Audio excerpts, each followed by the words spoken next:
네,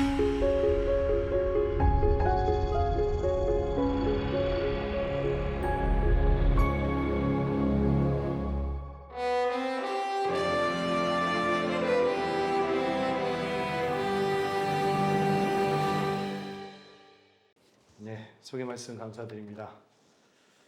그 스누빅의 핵심 연구자라고 소개가 프린트가 되어 있는데, 핵심 그러면 보통 대치동의 일타 강사 같은 느낌이지만, 그래서 뭔가 약간 부담이 되긴 하는데, 하지만 오늘 말씀드린 내용은 약간 그 현재 한참 진행 중인 그 연구나 이런 것들을 소개해 드리려고 해요. 그래서 그러다 보면 여러 가지 좀 정리가 안 된 부분이 있을 것 같잖아요. 그래서 약간 발표 자체도 약간 디스오거나이즈 될 수도 있습니다.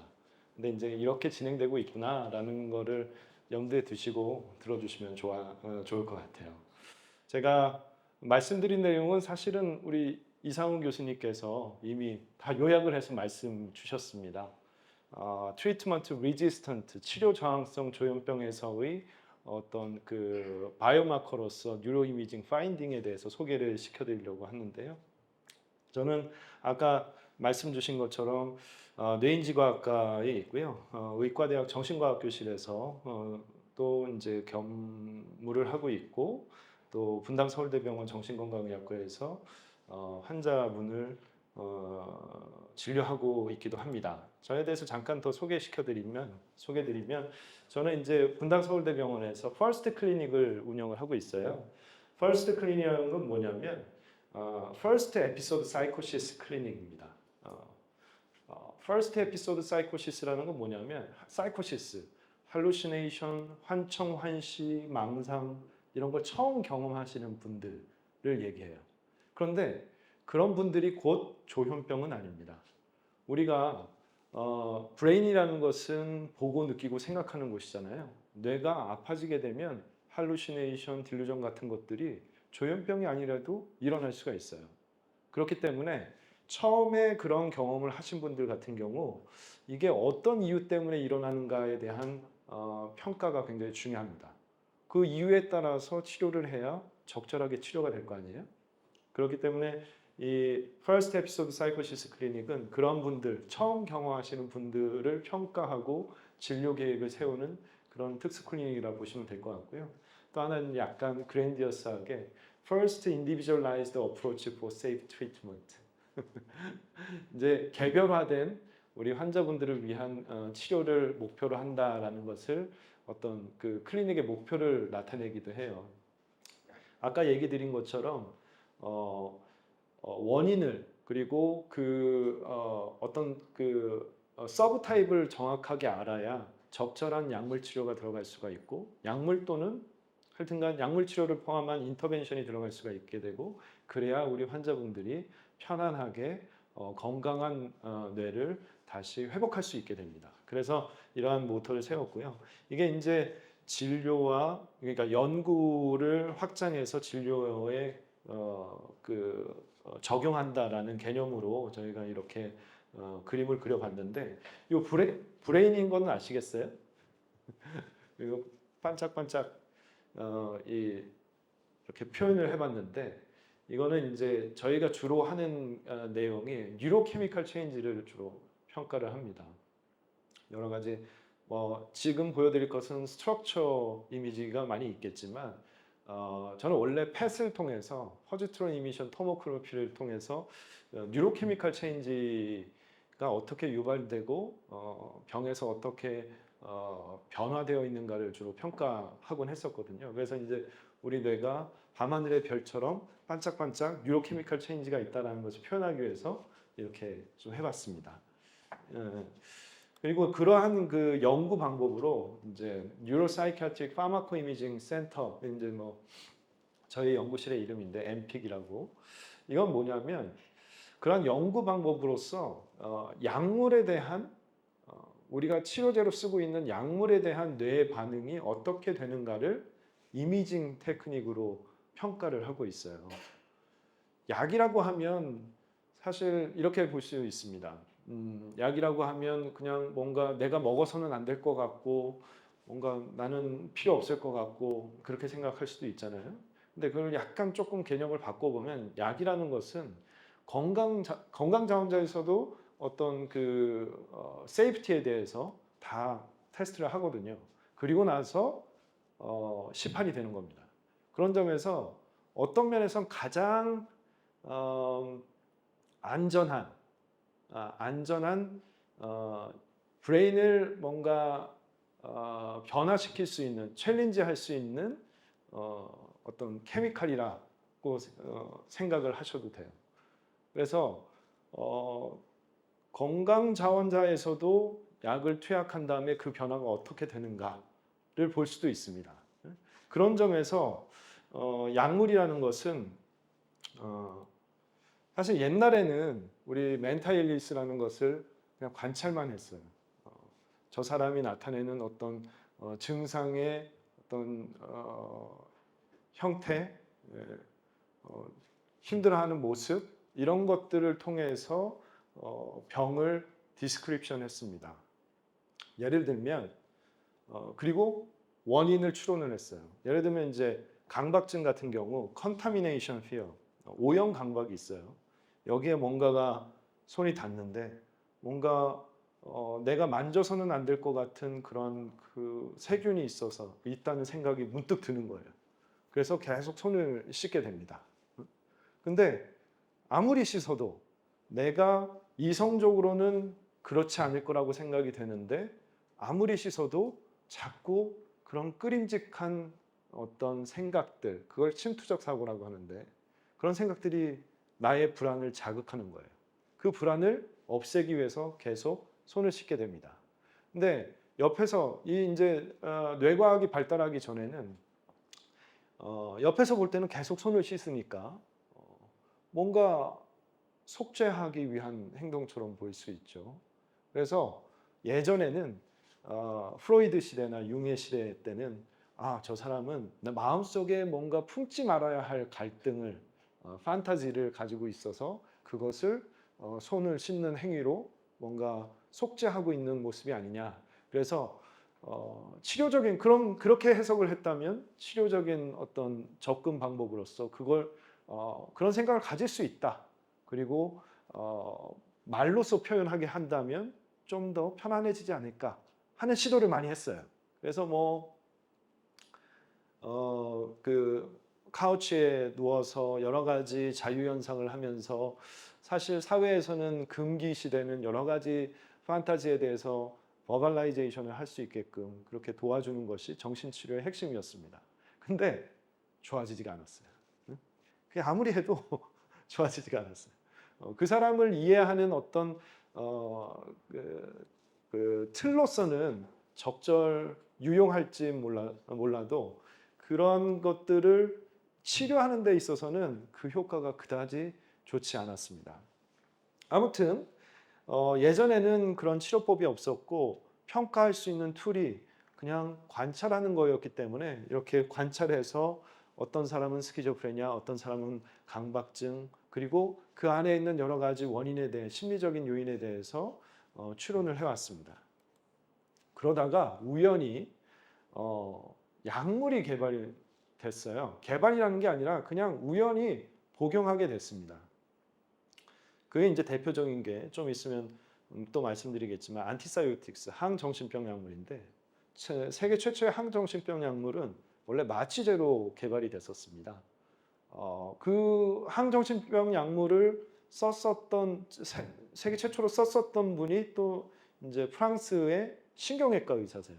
신경외과 의사인데 마취제에 관심이 있어서 크로프로마진이라는 약을 마취제로 개발을 하기 위해서 우리 환자분한테 투약을 했는데 뭔가 혼자 손짓하고 혼잣말 하고 두려워서 나가지 못했던 분들이 사회생활을 하기 시작하는 거예요.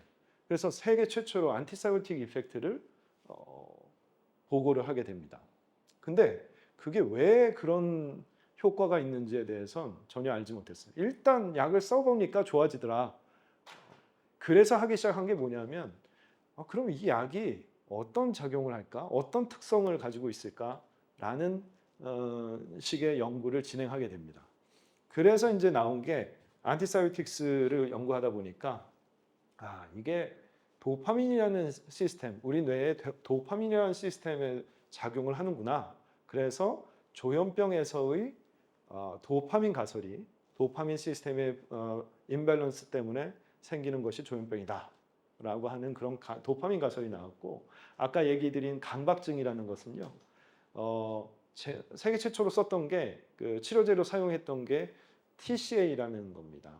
안티디프레선트, 항우울제인데, 항우울제가 다 듣는 것이 아니고 항우울제 중에 유독 세로토닌 시스템에 영향을 주는 항우울제가 강박증에 효과가 있는 걸 알게 됐어요. 그래서 이 강박증은 조현병과는 달리 세로토닌 시스템에 뭔가 연관이 있는 것 같다라고 해서 이제 강박증의 세로토닌 가설이 나오게 됐어요. 이것처럼 약물이라는 것은 우리 그 정신과 치료에 있어서 정신질환의 연구에 있어서 치료제로서 역할을 하기도 하지만, 아무튼 약물이라는 것은 치료제로서 역할을 하기도 하지만 우리 뇌의 기능을 탐구하는 일종의 탐침 같은 역할을 하고 있다고 저는 생각하고 있어요. 그리고 실제 그렇게 연구를 하고 있습니다. 하지만 예전에 이제 이런 조현병 가설이나 도파민 가설이나 강박증 세로토닌 가설이 나올 때는 인비트로에서 실험실 안에서 이게 도대체 어떤 약물의 특성, 화학적인 특성을 가질까, 거기에 대해서 연구를 해왔는데 실제 우리 사람에 대해서 어떻게 작용하는지에 대해서는 알 수가 없었어요. 뇌를 열어볼 수가 없었으니까요. 그런데 1980년대 이후로 뉴로 이미징 테크닉이 발달하면서 뇌와 이 약물의 상호작용을 평가하고 관찰할 수 있게 되면서 실제 우리 살아있는 사람에서 어떻게 작용하는가를 알 수 있게 되었고, 그럼으로써 병의 정신질환의 병태생리에 대해서 연구할 수 있는 길이 열렸습니다. 많은 경우는 여러분들이 건강한 정상뇌의 기능에 대해서 관심을 가지실 수 있어요. 그러실 것 같습니다. 근데 이제 건강한 정상뇌를 연구하는 방법 중에 하나가 리전 스터디 같은 게 있죠. 어디 수술을 받거나 스트로크가 있거나 혹은 트라우마를 받아가지고 어느 부위가 망가졌을 때 동물이나 사람이 어떻게 변하는가를 관찰함으로써 그 부위의 기능에 대해서 연구하는 방법이 리전 스터디입니다. 그거를 직접 하기는, 사람한테 직접 하기는 좀 어려울 수 있어요.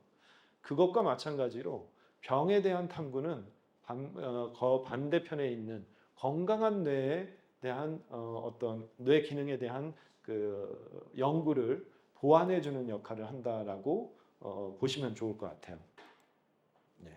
이게 이제 이미징을 표현한 겁니다. 그래서 제가 이제 뉴로사이키아트릭 파마코 이미징 센터라고 얘기를 드린 것은 저희가 하는 방법론 자체가 약물과 그리고 뇌의 그 상호작용을 이미징 테크닉으로 연구함으로써 멘탈 일리스의 패서피지올로지를 밝히고 더 나아가서는 건강한 뇌의 기능을 살펴보는 것, 그게 제가 운영하고 있는 연구실의 그 최종 목표라고 할 수 있겠습니다. 아까 이제 펫에 대해서 펫을 통해서 저 주로 한다고 말씀을 드렸는데요.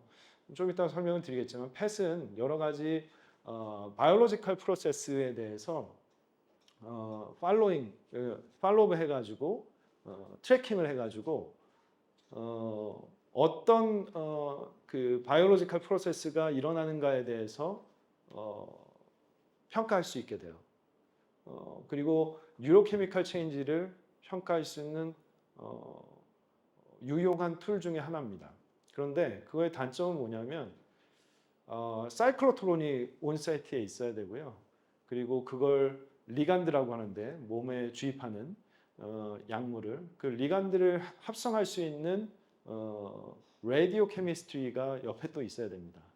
그리고 장비도 있어야 되고 또 저희 같은 연구자도 있어야 되고 의사도 있어야 되고 굉장히 이제 팀 어프로치가 필요한 거예요.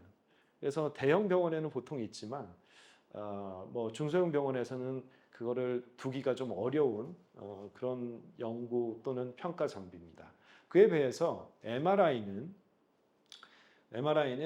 각 병원 그리고 대학마다 다 있죠. 대부분 있어요. 그래서 접근성이 굉장히 좋습니다. 그리고 시간이 많이 오래 걸리지 않아요. 예전에는 이제 스트럭처럴 MRI를 주로 했다면 지금은 펑셔널 MRI를 통해서 여러 가지 다른 뇌의 측면을 평가할 수가 있습니다. 따라서 임상적인 효용을 임상적으로 적용하기 위해서라도 펫뿐만이 아니라 MRI를 통한 그 뇌의 패소피지올로지 기능들을 평가하는 게 필요한데요. 그런데 정신질환에 있어서 문제는 뭐냐면요. 정신질환 그 대부분이 기능적인 변화 때문에 생깁니다. 뭐 뇌에 출혈이 있거나 그러면 딱 찍어보면 알아요. 근데 기능적인 변화는 그런 어떤 뇌의 변화가 MRI로 측정할 때의 뇌의 변화가 그렇게 아주 크지는 않습니다. 특히 early 스테이지의 멘탈 일리스 초기에 같은 경우 그런 경향성이 그 변화가 굉장히 적은데요. 그때 문제가 되는 건 뭐냐면 시그널 SNR이죠. 우리가 원하는 시그널보다 노이즈가 많게 되면 첫째 할 수 뭐 통계적으로 유의하다고 하더라도 다른 연구에서는 레플리케이션이 안 될 수 있고 그리고 샘플 사이즈가 굉장히 커야겠죠. 그리고 조금만 실수해도 연구 결과가 뒤틀리는 그런 상황이 초래될 수가 있습니다. 그래서 그 멘탈 일리스의 연구에 있어서 MRI를 적용할 때 문제점은 이런 SNR의 문제였어요. 근데 이제 시그널 투 노이즈가 유발되는 MRI에서 유발되는 소스로는 우리 몸 안에 있는 그 차지드 파티클 왔다 갔다 하니까 그거 자체가 문제가 될 수 있고 또 하나는 그 electrical resistance 그러니까 기계의 특성 때문에 SNR이 떨어지는 경향이 있을 수 있습니다. 그래서 SNR에 영향을 미치는 요인으로는 첫째는 field strength. 그래서 막 경쟁을 하죠. 1.5 테슬라냐, 3 테슬라냐, 7 테슬라냐, 12 테슬라냐. 네. 그래서 이 자기장을 얼마나 강하게 하느냐에 따라서 그 SNR의 그 확연히 차이가 나기 때문에 이런 경쟁을 많이 하죠. 근데 무조건 이렇게 올린다고 좋은 것 같지는 않아요. 왜냐하면 테슬라가 높을 때, 그 필드 스트렝스가 높을 때 문제는 우리 피험자 사람이 이렇게 들어갈 때 굉장히 힘들어합니다. 어지러워요.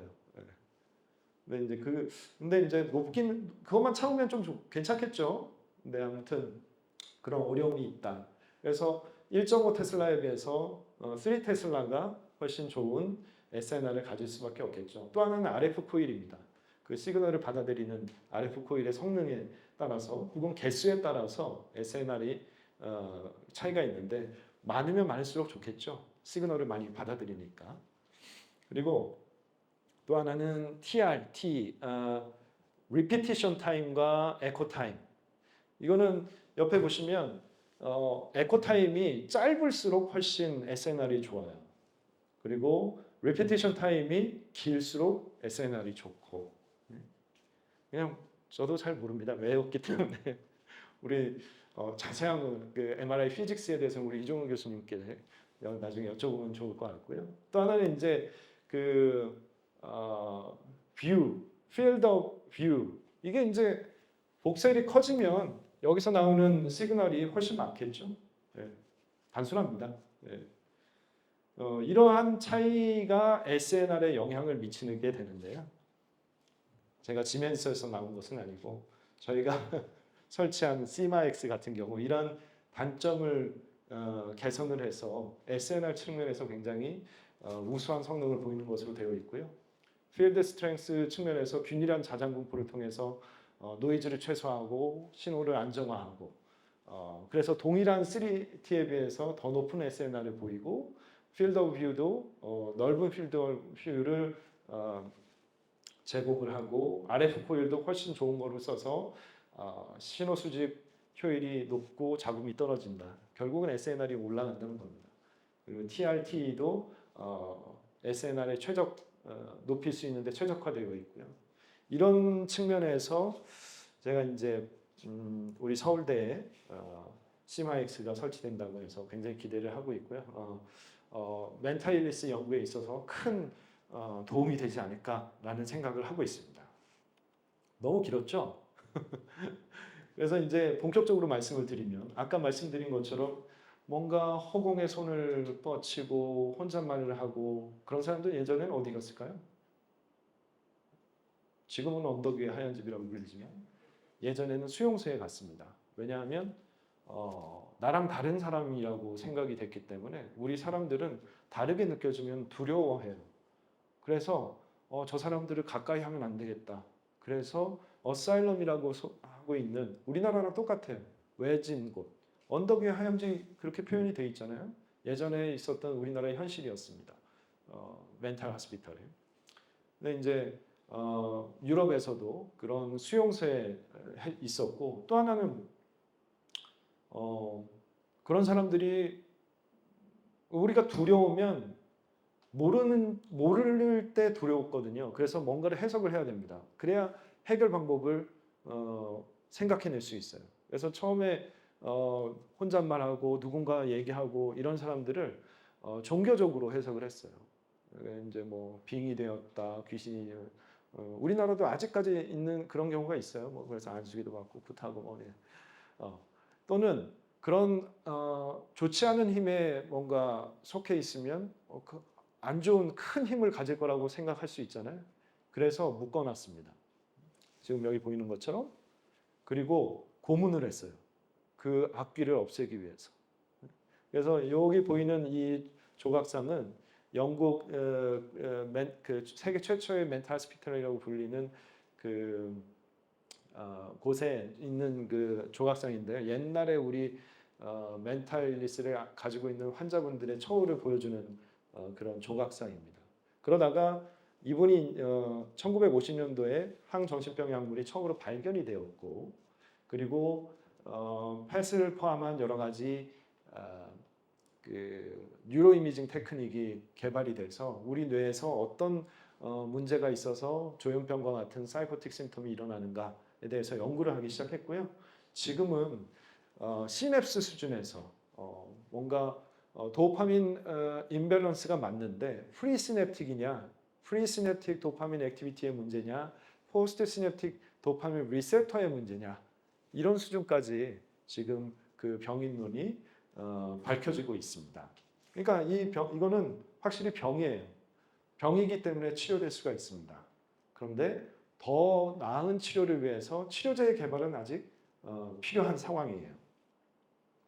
스키조프레니아 그렇다면 지금 진단을 어떻게 하고 있느냐? 조현병 이게 실제로 사용하고 있는 조현병의 진단 기준입니다. 더 뭐 여러 가지 복잡한 게 있지만 핵심은 이거예요.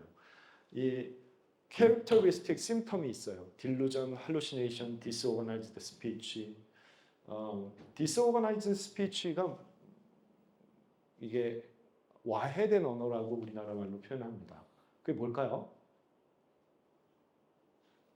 익숙하지 않으실 수 있는데 누군가가 막 말을 하는데 저 사람이 대체 무슨 얘기를 하는 거야? 그래서 가끔 교수님 중이나 아니면 정치를 하신 분들 중에 좀 이렇게 경험하실 수 있어요. 예? 그게 바로 디스오가나이즈드 스피치입니다. 이러한 그 빨간 것 중에 5개 중에 2개가 있어야 되는데 그 2개 저 빨간 것 중에 하나는 반드시 있어야 돼요. 딜루전, 할루시네이션. 딜루전이라는 것은 뭔가 설득되지 않는 믿음. 그게 이제 누군가가 계속 저걸 통해서 저 카메라가 나를 계속 찍고 있는데 저거는 우리 국정원에서 날 감시하고 있기 때문에 그래. 아니라고 아무리 설명을 해도 그게 설득이 되지 않습니다. 그래서 그거를 딜루전, 망상이라고 하고요. 할루시네이션은 뭔가 자극이 없음에도 불구하고 그런 소리가 들리거나 보이거나 그런 지각적인 perceptual disturbance를 얘기해요. 네거티브 심텀이라는 것은 뭔가 건강할 때는 있지만 없어지는 것, 의욕, 동기, 대인관계에 대한 욕구. 근데 이러한 증상만 있어서는 안 돼요. 아까 말씀드린 그런 교수님이나 정치인들 디스오가나이즈드 스피치를 한다고 해서 우리가 스키조프레니아라고 얘기하진 않죠. 왜냐하면 자기의 소셜 펑션을 유지하고 있기 때문입니다. 그래서 이러한 증상과 더불어서 소셜 아큐페이셔널 디스펑션이 있어야 돼요. 이거는 그럼 이게 뭐 진단 기준이야? 지금 뭐 이런 걸로 다 진단한다고? 그렇게 생각하실 수 있어요. 이거는 현재 멘탈리스를 정신의학의 한계라고 할 수 있는데 이거를 딱 꼬집어낼 수 있는 바이오마커가 아직 밸리데이션이 되어 있지 않기 때문에 우리 뭐 열이 난다고 할 때 체온계로 열을 정의하는 것처럼 바이오마커로 지금 들어가 있는 것은 아무것도 없어요. 그렇죠? 하지만 여기서 소셜 아큐페이셔널 디스펑션을 얘기하는 것은 뭐냐면 브레인의 디스펑션을 추정할 수 있기 때문에 이러한 부분에 대해서 기준이 들어가 있는 거예요. 그래서 보통 조현병이라고 하면 20, 30대에 나오는데요. 그 기능 멀쩡하던 사람이 학교에서 성적이 떨어지거나 갑자기 떨어지는 경우 있어요. 그리고 회사에서의 기능이 떨어지는 경우. 그런 경우 이 기능적인 변화가 먼저 일어나기 때문에 우리가 주변에서 보고 도움을 줄 필요가 있습니다. 왜냐하면 브레인의 펑션 자체가 떨어지는 것을 보여주고 있기 때문에 그래요. 근데 이런 일시적인 문제가 있을 수 있어요. 누구나 뭐 우리 감기만 걸려도 혹은 코로나 걸려서 비슷비슷해도 뭔가 이렇게 보이거나 들리거나 그럴 수 있습니다. 일시적인 할루시네이션과 오디터리 할루시네이션과 비주얼 할루시네이션은 걱정하실 필요 없어요. 병은 아닙니다. 누구나 건강한 상태에서 한 50% 정도는 그렇게 경험하는 것으로 되어 있고 그런 것들이 다만 6개월 이상 지속이 될 때 뭔가 도움이 필요할 수 있겠다라고 진단을 내릴 수가 있습니다. 그런데 아까 말씀드린 것처럼 스키조프레니아는 빨리 와서 치료를 받기 시작하면 건강하고 평범한 사회인으로서 사회에 복귀할 수 있어요. 그래서 학생들은 졸업할 수 있고 졸업해서 직장 다니고 직장 다니면서 결혼하고 건강한 아이를 낳고 행복한 가정을 꾸릴 수 있습니다. 대부분 그래요. 근데 빨리 와서 적절한 치료를 받는 게 굉장히 중요하겠죠. 뭐 암이나 그거랑 똑같습니다. 조기 진단, 조기 치료. 그렇게만 한다면 앞서 이상훈 교수님 말씀드린 것처럼 확실하게 치료 가능합니다. 그런데 그 중에 약 3분의 1은 그런 치료가 잘 듣지 않는 경우가 있어요. 그거를 트리트먼트 리지스턴트 스키조프레니아라고 합니다. 이 위에 말씀드린 잘 치료가 되는 경우는 약 70% 정도 되고요. 3분의 2 정도 되고 트리트먼트 리스폰시브 스키조프레니아고 치료가 안 되는 경우는 트리트먼트 리지스턴트 스키조프레니아. 근데 트리트먼트 리지스턴트 스키조프레니아에 딱 적합한 치료제는 유일하게 지금 클로자핀이라는 약물이 있습니다. 그 클로자핀을 쓰게 되면 굉장히 또 잘 듣는 경우가 있어요. 그게 약 한 50% 정도 되고요. 안타깝게도 그 50% 이외의 분들은 클로자핀을 써도 썩 좋아지지 않는 경우가 있습니다. 그걸 울트라 트리트먼트 레지스턴트 스키조프레니아 UTRS라고 명명을 합니다. 사실 그동안은 우리 트리트먼트 리스폰시브 스키조프레니아에 대해서 관심을 주로 가져왔어요. 그 대다수였으니까. 근데 이제 여러 가지 약물이 개발이 되고 그리고 치료적인 개입을 빨리 함으로써 기능이 좋아지는 것을 보면서 점차 트리트먼트 리지스턴트 스키조프레니아의 연구의 측면에서 관심을 요즘에 가지고 있고요. 좀 더 나가서는 이 UTRS 이분들을 어떻게 병의 측면에서 다루고 또 어떻게 도와드릴 수 있을까 거기에 대한 관심이 조금씩 생겨나고 있는 상황이에요. 이게 이제 그런데 이 트리트먼트 리스폰시브 스키조프레니아와 트리트먼트 리지스턴트 스키조프레니아는 사실 가지고 오는 증상으로서는 알 수가 없어요. 이분이 트리트먼트 치료 반응성일 것이냐, 치료 저항성일 것이냐, 치료 해보기 전에는 알 수가 없었습니다. 그래서 지금 임상에서는 어떻게 하냐면 두 가지의 first line antipsychotics 1차 항정신병 약제를 먼저 투약을 합니다. 그래서 반응을 보고 안 좋아지네. 그럼 클로자핀으로 가볼까? 그렇게 하고 있는 상황이에요.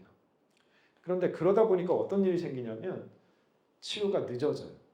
병원에 일찍 왔지만 그러한 임상적인 평가를 해야 되기 때문에 적절한 치료제를 투입하는 시기가 늦어지고 있습니다. 그 얘기는 병이 진행하고 있는 시기가 길어진다는 걸 의미하고 그렇게 되면 회복이 더디거나 혹은 기능적으로 회복하는 비율이 떨어질 수밖에 없겠죠. 네. 그런 임상적인 문제가 있는 상황이에요. 근데 이제 아까 말씀드린 것처럼 요거는 뭐냐면 크로프로마진을 아까 세계 최초의 안티사이오틱스가 있다고 말씀드렸잖아요. 근데 그게 어떻게 작용하는지는 모른 채 그냥 하여튼간 비슷하게 생긴 몰레큘러 스트럭처 측면에서 비슷하게 생긴 안티사이오틱스를 개발해서 썼어요. 예, 지금 보이고 있는 이런 약물들이 그 당시 1970년대 당시에 사용했던 그런 안티사이오틱스입니다. 그런데 우리 시멘이라는 분이 이거의 공통점이 보니까 이 X축은 에버리지 클리니컬 도즈고요. 이 약들의 Y축은 도파민 리셉터에 대한 어피니티입니다. 이렇게 보니까 이 약들이 에버리지 클리니컬 도즈와 도파민 리셉터에 대한 어피니티 아주 예쁜 리니어한 선형 관계를 보이잖아요. 그래서 이걸 통해서 이게 뭔가 도파민 시스템에 영향을 미치고 그렇다면 좀 더 나가서 스키조프레니아라는 게 도파민에 문제가 있는 것은 아닐까? 그래서 도파민 가설이 나올 수 있게 됐어요. 그런데 이제 도파민이라는 것이 도파민은 즉 뉴로트랜스미션에 문제가 있는 건데 이 약이 처음에 도파민 리셉터에 바인딩을 하다 보니까 처음에 관심을 가졌던 것은 도파민 수용체입니다. 리셉터. 그래서 포스트 시냅틱 도파민 리셉터에 문제가 있지 않을까? 그렇게 의심을 해왔어요. 실제로 도파민 리셉터에 문제가 있기는 했습니다. 이거는 그런데 안티사이오틱스로 치료를 받은 분에 한해서 도파민 리셉터의 덴시티가 올라가는 것을 관찰을 했어요. 그 얘기는 뭘까요? 이게 스키조프레니아의 병태 생리 때문에 생기는 어떤 프라이머리 알터레이션이 아니고 안티사이오틱 치료제에 의한 세컨더리한 리셉터 업 레귤레이션의 가능성이 있다는 걸 시사할 수 있겠죠. 사실 우리가 기대했던 것보다도 더 크게 문제가 됐던 부분은 이 프리시냅틱 도파민 액티비티였어요. 이 프리시냅틱 여기서 도파민의 합성과 릴리즈가 훨씬 많이 되고 있는 것을 관찰을 했습니다. 그래서 아까 말씀드린 것처럼 이 스키조프레니아의 도파민 알터레이션은 시냅스 수준에서 지금 현재 이해가 되고 있는 상황입니다. 이런 프리시냅틱 도파민 액티비티의 중요성은 재발에서도 관찰할 수 있는데 이건 뭐냐면 요거는 헬시 컨트롤이에요. 프리시냅틱 도파민 액티비티입니다. 요거는 뭐냐면 안티사이오틱스를 쓰시다가 치료를 받다가 굉장히 좋아졌어요. 그래서 안티사이오틱스를 치료를 중단했어요. 그랬더니 처음에는 이렇게 있었는데 점차 6주 후에 올라가는 걸 관찰을 했어요. 근데 중요한 거는 이 6주 때 증상은 없었습니다. 근데 뇌에서는 이미 저러한 변화가 일어나기 시작한 거예요. 그리고 나서 한참 뒤에 이분들이 재발을 했고 재발하지 않는 환자에 비해서 훨씬 브레인에서의 뉴로케미컬 도파민 액티비티의 변화가 있다는 것을 관찰을 했습니다. 이것처럼 프리시냅틱 도파민 액티비티가 되게 중요하다라는 것을 보여주는 결과일 수 있겠고요. 이건 또 뭐냐면 그렇다면 우리가 쓰고 있는 first episode 그러니까 first line antipsychotics 거기에 듣지 않는 환자가 있을 텐데 그럼 그 사람의 특성은 뭘까? 제가 말씀드린 이 스키조프레니아에서의 도파민 알터레이션에 기반해서 생각을 해본다면 그리고 안티사이오틱스는 도파민 리셉터에 붙어서 도파미너직 뉴로 트랜스미션을 줄이는 역할을 로서 그 안티사이오틱 이펙트를 기대할 수 있다면 우리가 생각해 볼 수 있는 것은 혹시 이 트리트먼트 리지스턴트 스키조프레니아와 같은 경우 도파민 액티비티의 변화가 그러니까 앱노멜리티가 없는 건 아닐까 하는 생각을 할 수 있겠죠. 실제로 그런 연구를 한 겁니다. 트리트먼트 리스판더 잘 듣는 환자는 프리시냅틱 도파민 액티비티가 이렇게 올라가 있는 데 반해서 트리트먼트 리지스턴트 스키조프레니아는 그렇게 올라가 있지 않았어요.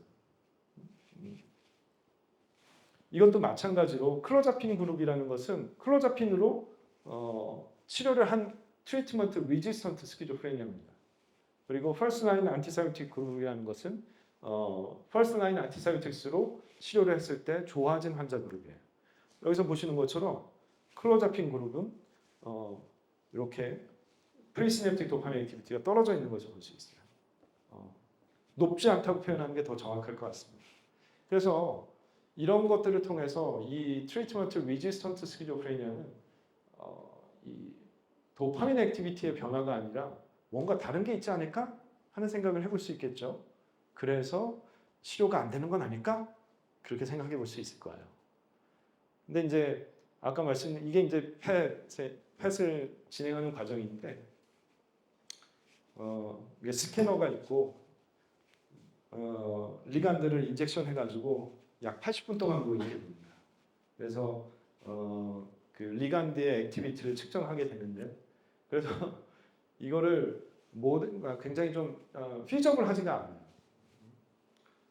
그런 단점이 있어서 임상적 적용을 위해서는 MRI가 필요하고 그래서 MRI를 이제 같이 적용을 해서 저희가 연구를 하고 있고요.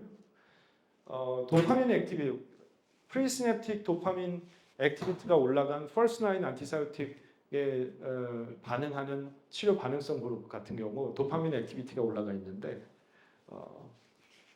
프론탈 로브의 그 MRI로 측정한 프론탈 로브의 볼륨 자체가 뭔가 감소됨에 따라서 그 프리시냅틱 스트리아툼에서의 선조체에서의 도파민 액티비티가 더 올라가고 있는 현상을 관찰을 했어요.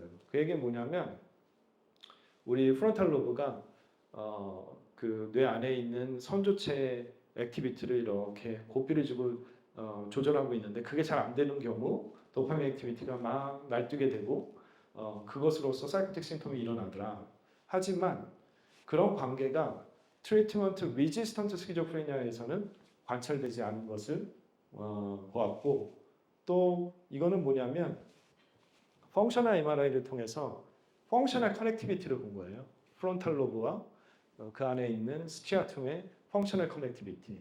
마찬가지로 여기에서는 그런 펑셔널 커넥티비티가 잘 퍼스트 라인 안티사이오틱스에 그 반응하는 그룹 같은 경우 잘 설명이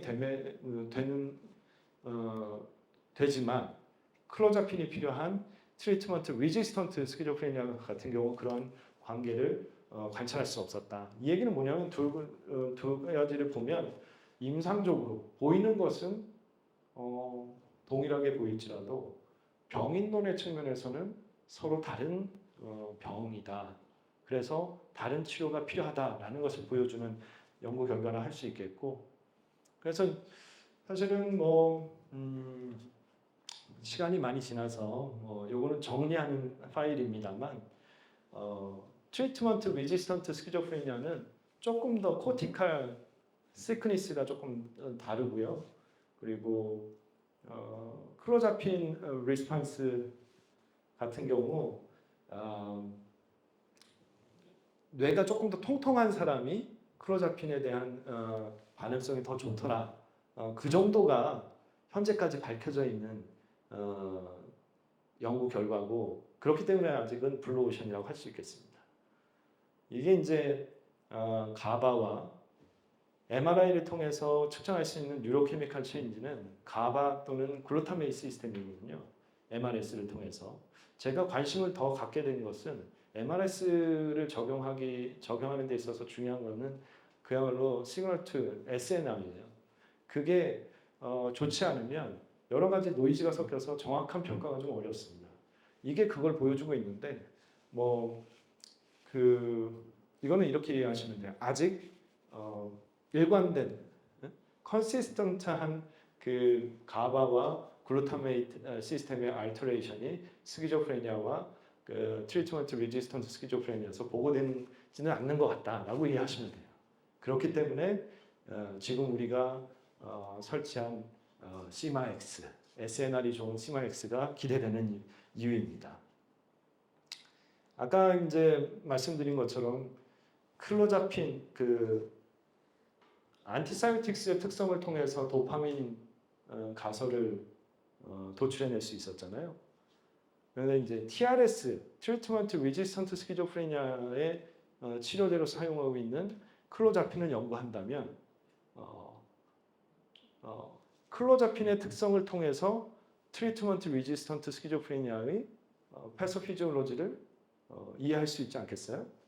그래서 저희가 하고 있는 것은 클로자핀이 어떤 그러니까 브레인에 어떤 변화를 일으키는가에 대해서 보고 있고, 일단 클로자핀의 특성은 요거는 뭐냐면 케타민이라는 것은 글루타메인 시스템과 인터랙션하는 케미칼입니다. 마취제로 쓰이기도 하고 또는 파티 드러그로 쓰이기도 해요. 최근에는 우리 디프레션을 치료하는 약물로도 사용되기도 합니다. 근데 이제 셀라인과 케타민을 같이 줬을 때 케타민이 이게 좀 더 까맣죠. 네. 근데 클로자핀과 케타민을 같이 줬을 때 그러한 변화가 없는 걸 볼 수 있어요. 그 얘기는 케타민에 의한 글루타메인 시스템의 변화를 클로자핀이 뭔가 막고 있는 것 같다. 클로자핀이 다른 약물과는 다르게 글루타메인 시스템과 인터랙션을 하는 것 같다라고 추정해 볼 수가 있고, 실제 클로자핀은 글라이신 트랜스포터를 이니비션 해가지고 글라이신의 농도를 올리는 것으로 인비트로에서 보고되고 있어요. 이게 이제 클로자핀의 특성을 보여주는 것이 아닐까 생각하고 있고, 이를 통해서 트리트먼트 레지스턴트 스키조프레니아는 혹시 글루타메인 시스템에 좀 더 많은 변화 때문에 생기는 것은 아닐까 추정하고 있습니다. 이것과 더불어서 또 하나는 인플라메이션, 뉴로 인플라메이션. 우리 뇌도 인플라메이션의 영향을 많이 받거든요. 그리고 스키조프레니아가 인플라메이션과 연관이 있다라는 보고가 꾸준히 되어 왔어요. 근데 휴먼에서는 그 근거를 찾기가 굉장히 어려워요. 역학적으로 봄에 태어나거나 혹은 임신하고 있을 때, 아이를 임신하고 있을 때 산모가 어떤 염증의 인펙션에 노출되거나 한 경우 스키조프레니아 발병률이 높은 것으로, 유의하게 높은 것으로 되어 있습니다. 그래서 스키조프레니아가 뭔가 문제가 뉴로 인플라메이션과 연관이 있는 것 같은데, 그것과 더불어서 클로자핀이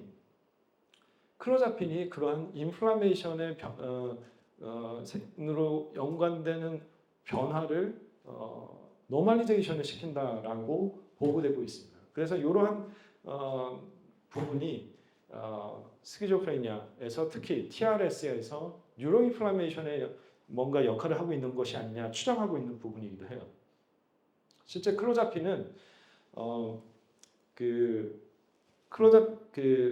뉴로 인플라메이션이 생기면 우리 뇌에 있는 마이크로글리알 셀이 액티베이션 되게 되거든요. 그런 부분을 레귤레이션 한다고 되어 있고, 그리고 MPP와 같은 뉴로톡식 이펙트를 나타내는 것을 클로자핀이 마이크로글리알 셀을 매개해서 막는다라는 인비트로 보고들이 있어요. 이런 것들을 통해서 클로자핀의 안티인플라마토리 이펙트가 있는 것이 아니냐 추정되고 있고요. 저희는 이제 아까 말씀드린 대로 클로자핀과 MRI를 이용해서 아까 말씀드린 트리트먼트 리지스턴트 스키조프레니아의 패소피지올로지를 연구하고 있고요. 저희만 하고 있는 것은 아니고 연합을 하고 있습니다. 클라이밋 컨소시엄이라고 해서 그게 뭐냐면 클로자핀 이미징 앤 트리트먼트 이펙트. 이게 우리나라랑 저희랑 그리고 영국, 이탈리아, 칠레, 미국, 일본, 저건 아일랜드군요. 아일랜드, 미국, 일본, 칠레. 이런 나라가 같이 해서 지금 조금 규모를 키워 나가고 있고요. 트리트먼트 리지스턴트 스키조프레니아를 그걸 전문적으로 보는 클리닉이 많지가 않아요. 그 얘기는 대상자를 구하는 게 쉽지 않겠죠. 그렇기 때문에 연합이 필요한 거고 그러한 여러 샘플 사이즈를 키우기 위해서 이렇게 하고 있고요. 또 하나 이런 임상 연구에서 되게 중요한 것은 디자인을 잘하는 게 되게 중요합니다. 클로자핀의 이펙트를 보려면 before 클로자핀 트리트먼트를 하기 전과 후의 변화를 보는 게 가장 좋겠죠. 그런데 그런 디자인을 제대로 하지 않은 경우에는 대부분 클로자핀을 그냥 사용하고 있는 경우에만 크로스 섹셔널하게 하는 경우가 되게 많이 있어요. 그렇게 되면 이게 클로자핀의 이펙트인지 다른 컨파운딩 이펙트의 효과인지에 대해서 구분할 수가 없게 되거든요. 그래서 이러한 그 디자인에 따라서 지금 진행을 하고 있고 잠깐 설명을 드리면 MRI, 스트럭처럴 MRI로 측정할 수 있는 파라미터 중에 하나는 자이리피케이션이라는 게 있습니다. 뇌의 주름이죠. 우리 지문 같은 거예요. 근데 이 자이리피케이션이 어떤 의미를 가지고 있냐면 뉴로 디벨롭멘탈 디피시스를 반영한다고 되어 있습니다. 우리 그 스키조프레니아라는 것이 뉴로 디벨롭먼트에서 뭔가 문제가 있다고 보는 시각도 있거든요. 그래서 저희가 처음에 했던 것은 자이리피케이션이 우리 퍼스트 라인 그 치료에 잘 반응하는 분과 그렇지 않은 분 사이에 차이가 있을까 보니까 베이스라인에서 차이가 있었습니다. 그리고 그것은 클로자핀을 치료한 다음에도 역시 변하지 않았어요. 그 얘기는 뭘까요? before and after 동일하고 차이가 있었어요. 트레이트 마커라는 걸 알 수 있겠죠. 이거는 변하지 않는 이거는 뉴로 데벨롭멘탈 디피시스를 반영하기 때문에 이미 끝난 거잖아요. 그래서 트레이트 마커 이런 사람들이 트리트먼트 리지스턴트 스키조프레니아가 되겠구나라고 예측할 수 있게 하는 그러한 마커라고 추정해 볼 수가 있습니다. 이거는 reasoning and problem solving이라는 cognitive 펑션을 측정한 것인데요. 이건 역시 디벨롭먼트하고 연관이 있는 것으로 보고가 되고 있는 기능 중에 하나입니다. 이 기능이 역시 이 부위에서 자이리피케이션 마커와 상관관계를 보고 있는데 이런 걸 통해서 클로자핀이 필요한 트리트먼트 리지스턴트 스키조프레니아 같은 경우 태어날 때부터 뭔가 트리트먼트 리스판시브 스키조프레니아와 다를 수 있겠구나라는 것을 생각해 볼 수 있는, 추정해 볼 수 있는 것이라고 할 수 있겠고 이건 뭐냐면 그레이 매터 볼륨과 코티카 시크니스예요. 근데 아까 자이리피케이션은 변화가 없다고 말씀드렸잖아요. 근데 이 코티카 시크니스는 희한하게 요거는 트리트먼트 리스판시브 스키조프레니아의 코티카 시크니스입니다. 근데 트리트먼트 리지스턴트 스키조프레니아의 코티카 시크니스는 줄어들었어요. 클로자핀을 하고 나서. 그래서 이 코티카 시크니스 그리고 그 코티카 시크니스의 변화는 이러한 지금 보여드리는 이 그래프는 뭐냐면 증상의 변화입니다. 그 증상의 변화하고도 상관관계를 보였어요. 그래서 자이리피케이션은 트레이트 마커라면 이러한 코티카 시크니스는 스테이트 마커, 환자의 현재 상태를 반영해주는 마커가 될 수 있겠다. 그래서 이런 거를 할 때 더욱 SNR이 중요할 수밖에 없겠죠. 그리고 요거는 그 펑셔널 MRI를 통해서 그 커넥티비티를 측정한 건데 역시 보라색은 first step 잘 듣는 환자고 빨간색은 잘 안 듣는 치료 저항성입니다. 치료 후에 이렇게 올라가는 것을 볼 수 있고 여기는 떨어져 있던 곳이 올라가는 거예요. 그리고 올라가 있던 것은 내려왔습니다. 커넥티비티 자체가 아까 자세하게 설명을 안 드렸습니다만 first 그러니까 트리트먼트 리스판시브 스키조프레니아와 트리트먼트 리지스턴트 스키조프레니아의 펑셔널 커넥티비티 자체가 처음부터 달랐어요. 어떤 곳은 높고 어떤 곳은 낮았습니다. 클로자핀을 쓰기 전에. 하지만 클로자핀으로 치료를 한 다음에 그게 비슷해지는 결과를 보이는 그 결과입니다. 그래서 이제 클로자핀의 어떤 치료 효과를 보여주는 커넥티비티 측면에서 치료 효과를 보여주는 것이라고 할 수 있겠고요.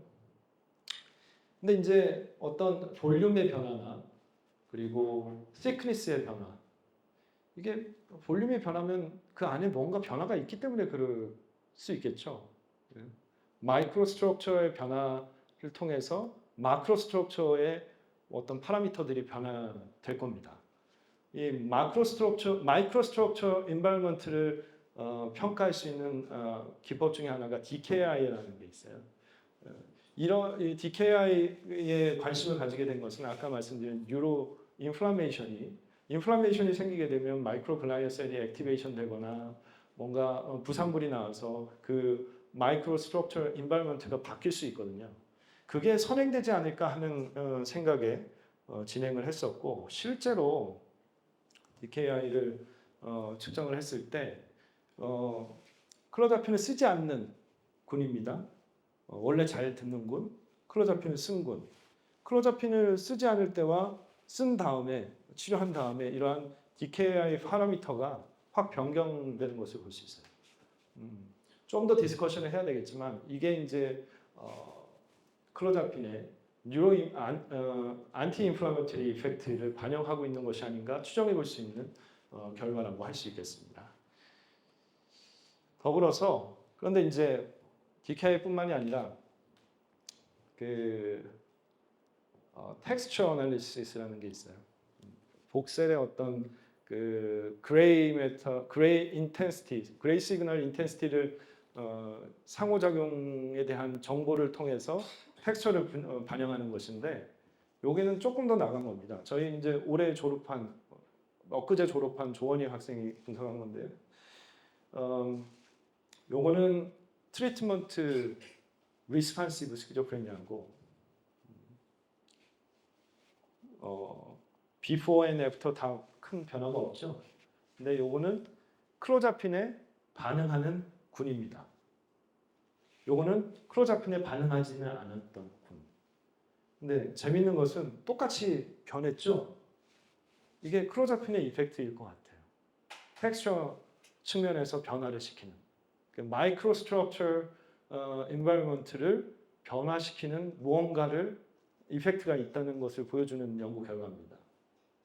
그런데 클로자핀의 리스판스를 보이는 군은 베이스라인에서 이렇게 차이를 보였죠.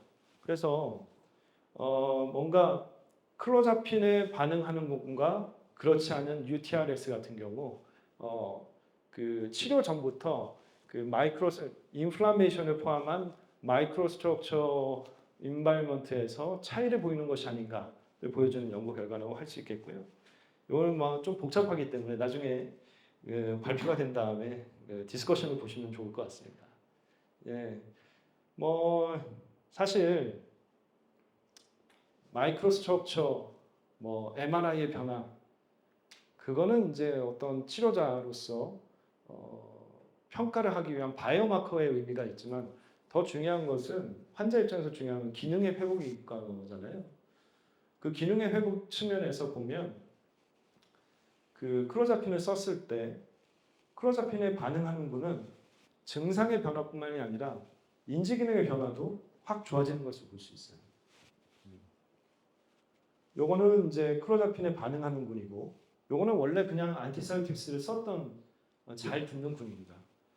두 번을 측정해가지고 그 차이를 본 거거든요. 비포 앤 애프터를 측정했을 때 이 오른쪽으로 갈수록 더 좋아진 걸 나타내는 것인데 지금 보이시는 것처럼 클로자핀에 반응하는 분은 인지 기능 자체도 좋아지는 것 하지만 UTRS는 그 클로자핀을 복용했음에도 불구하고 저렇게 인지 기능에 변화가 없다. 따라서 이런 바이오마커를 통해서 미리 클로자핀에 대한 그 반응성을 예측할 수 있게 된다면 CRS 같은 경우는 좀 더 빨리 적용을 함으로써 기능의 회복을 좀 더 도울 수 있지 않을까. 뿐만 아니라 UTRS라고 예상이 되는 경우에는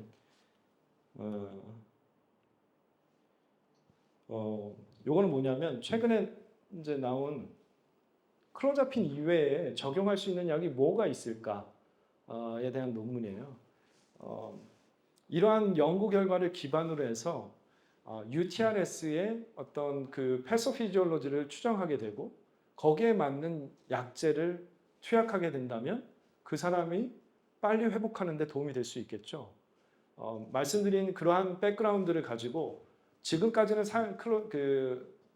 스키조프레니아에 사용하지 않았던 약을 투약하고 결과를 보여준 거예요. 우리가 그러한 이론적인 배경을 가지고 보니까 라모트리진이라는 약 자체가 클로자핀에도 도움이 되지 않았던 환자에서 증상을 회복하는데 도움이 되더라라는 보고하고 있는 연구 결과고요. 이런 것처럼 이미징 툴을 통해서 환자 바이오마커를 획득하고 환자의 패소피지올로지를 이해하고 그 이해를 기반으로 해서 치료제를 개발함으로써 우리 환자분들이 좀 더 빨리 건강한 사회생활을 사회로 복귀할 수 있도록 돕는 것이 지금의 연구 경향이고 저희의 목표라고 하겠습니다. 예, 긴 시간 제가 가능하면 짧게 하려고 했는데 막 설명하다 보니까 좀 길어졌습니다. 예, 긴 시간 경청해 주셔서 감사드립니다.